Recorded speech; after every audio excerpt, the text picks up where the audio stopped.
पश्तून कौम ने इस जुल्म और जबर को देखते हुए अवामी अदालत लगाने का फैसला किया है 11 अक्टूबर को। मैं इस पार्लियामेंट के तमाम मेंबरान से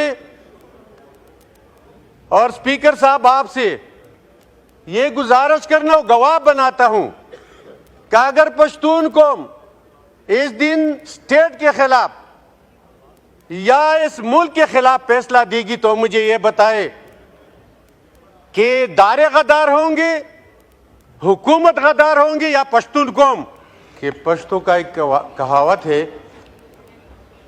कि खुलमा तखदा को खबर ना। चूंकि मौलाना साहब भी बेटे हैं और उन्होंने बड़ी दलील से बातें की है, लेकिन दो तीन चीज़ें रह गई है।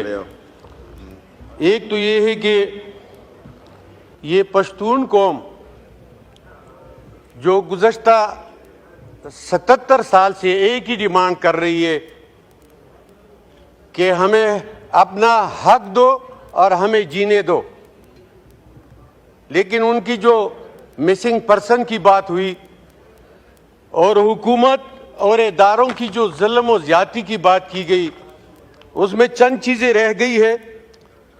और ये जो पार्लियामेंट की बिजनेस है या कानून साजी है, हमेशा की तरह अपनी मफादात के लिए हुआ है और वहाँ पे पश्तून कौम और मुल्क के अवाम ने देखा है कि ये हमारे लिए नहीं। दूसरी बात, चीफ जस्टिस का 14 मई का 2 सूबों में इलेक्शन का फैसला, उस पर अमल नहीं हुआ।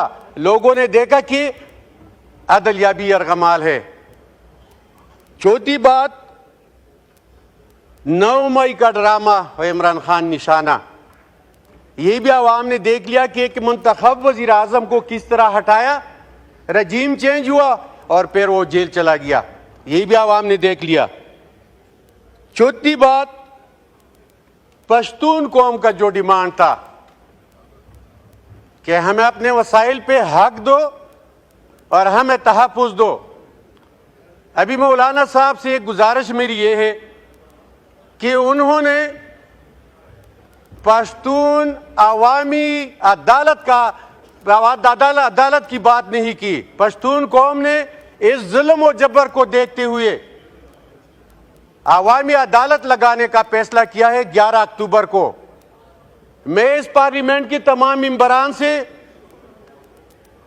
और स्पीकर साहब आपसे ये गुजारिश करना गवाह बनाता हूं कि अगर पश्तून कौम इस दिन स्टेट के खिलाफ या इस मुल्क के खिलाफ फैसला देगी तो मुझे ये बताए कि दारे गद्दार होंगे, हुकूमत गद्दार होंगे या पश्तून कौम, इसमें गद्दार कौन होगा।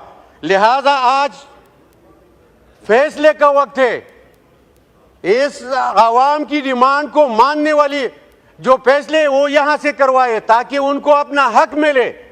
और ये सीरियस बात है मौलाना साहब, पश्तून कौम ने अवामी अदालत का फैसला किया है और ये 11 अक्टूबर को होने जा रहा है।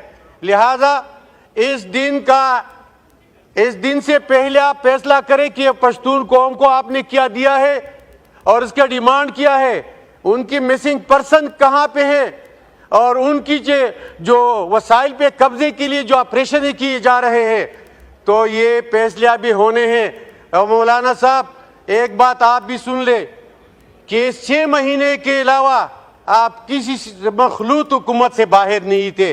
जो ये हो रहा था उस वक्त आप हुकूमत में थे।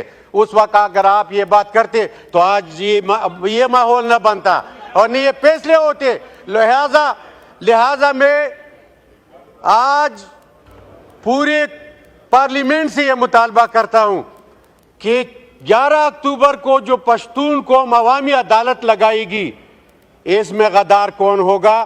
आज ये पार्लियामेंटेरियन फैसला करे और जाए वहां पे कमेटी बनाए, वहां पे बैठे, उनके साथ जो इनके इशू है वो हल करवाए और उनके मसले जो है वो जायज भी है।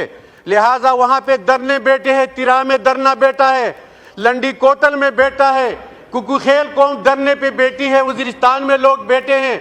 लिहाजा एक तो ये इशू है, दूसरा मानसून से होने वाली तबाही आपने देख ली है।